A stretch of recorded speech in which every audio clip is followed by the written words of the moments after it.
What's happening, everybody? Matt here, but you can call me Matub, and it is football season. Yes, yes. Oh man, I'm so hyped. I can't even begin to tell you how excited I am. I've got Madden on my second monitor.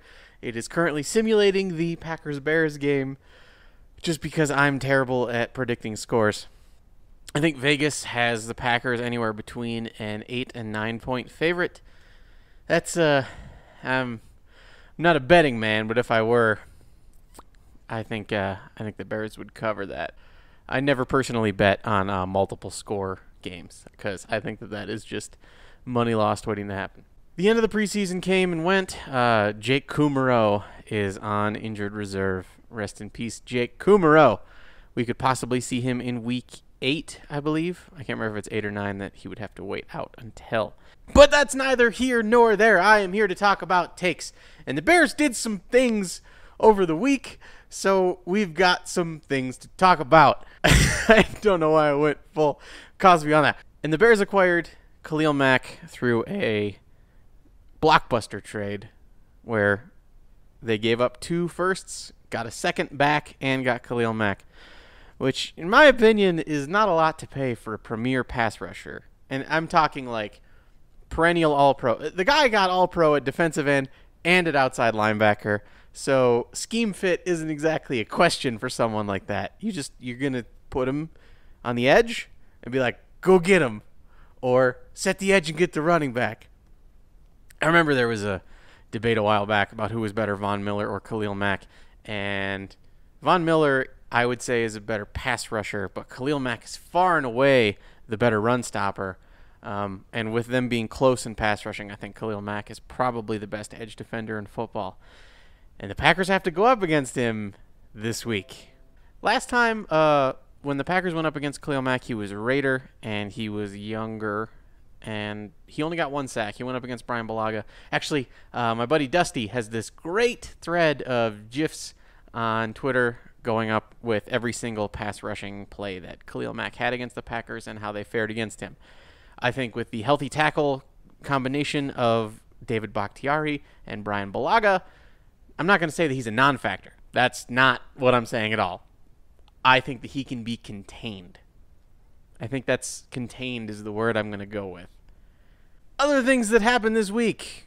Everyone said that... I'm saying everyone, like the colloquial everyone. People on the internet have been saying that the Bears consistently beat the Packers this offseason. They got Vic Fangio, they got Khalil Mack, they got Allen Robinson, and they got Kyle Fuller. Now, let's kind of break these things down. So, they got Vic Fangio. When the only report of the Packers going after Vic Fangio was a potential interview.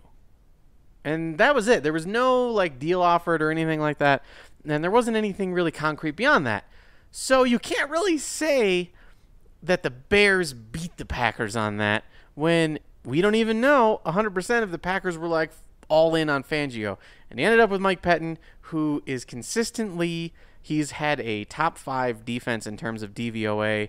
Every year he was a defensive coordinator, and then when he was a head coach of the Browns, he was still top 10 in DVOA, defensive DVOA, and that's as a coach of the Browns. Okay, so talking about Allen Robinson, the Bears got a pretty good wide receiver for an okay deal, coming off of an ACL tear. We don't know how affected he's going to be, and also, Allen Robinson... He would be utilized in a similar fashion to Davante Adams. And what the Packers need in their wide receiving core is not necessarily another Davante Adams. Another Davante Adams would be great. But what the Packers really need is a true deep threat, which they probably wouldn't get with Allen Robinson, and hopefully they got with the rookies that I have been talking up all offseason. They're all big, they're fast, they're strong, they jump high. Come on, guys. Somebody step up, please. But that's neither here nor there. Moving on. So we're going to talk about the Bears beating Kyle Fuller. What basically happened was the Bears put a transition tag on Kyle Fuller, which meant that they had the right to match any contract that was offered to him.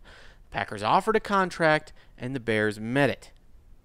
The end. It's not really like beating your rival when you are already set up to win in the first place. The only way that the Packers would have won that is if they would have offered way more to Fuller than the Bears were willing to match, but then the Packers lose because they're overpaying for a corner. Like, yeah. But in doing research for this segment, I ended up on Twitter finding the Packers Sweep, who is a website that you should check out. I've talked with John and Gary quite a bit, especially when John did his helmet series. I'm a bit of a helmet nerd. I like seeing the helmets that different people wear. I don't know why. But John did a series on what is Aaron Rodgers' helmet and what it means for him moving forward when the rules change. But what Power Sweep put out this morning was that the Bears actually pursued Jimmy Graham. So that's something the Packers won. Good job, Packers. Good job, Russ Ball. Good job, Mike Pettin, for joining the team. Good job, Mark Murphy. Good job, everybody. Let's go. And the final take of the week is going to go to Greg Gabriel. Greg Gabriel is a former scout. I don't want to say disgraced scout, but someone who drafts Cedric Benson 4th overall could technically be considered a disgraced scout. And Greg has oftentimes said that Cedric Benson had the best career out of the other running backs taken that year, and that he has never missed on a QB prospect.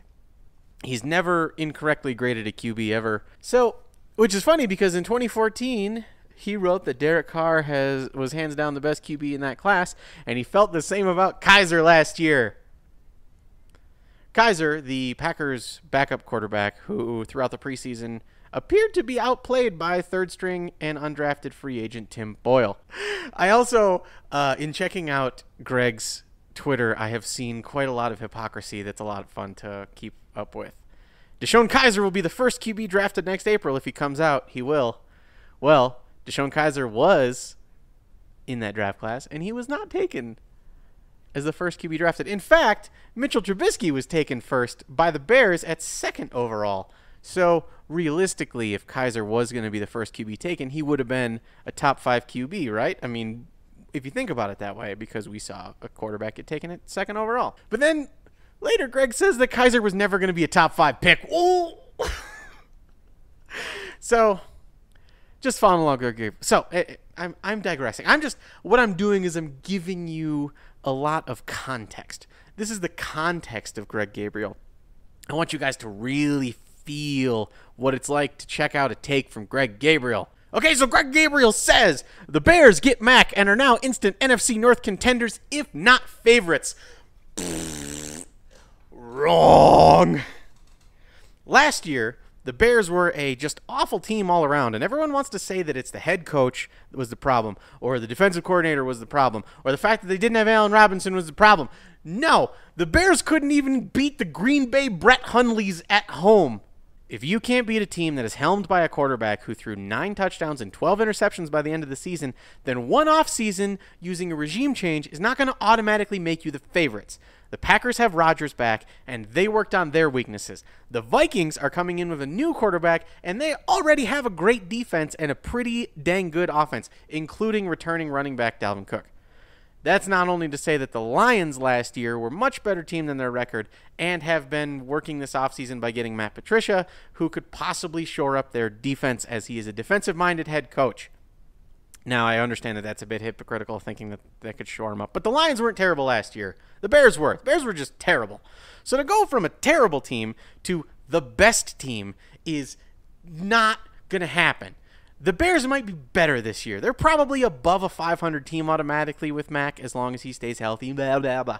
But they're not the favorites. That's dumb. That's hot. And you are begging for attention and showing your homerism. Which, by the way, Greg, why do you even have homerism for a team that fired you in 2010?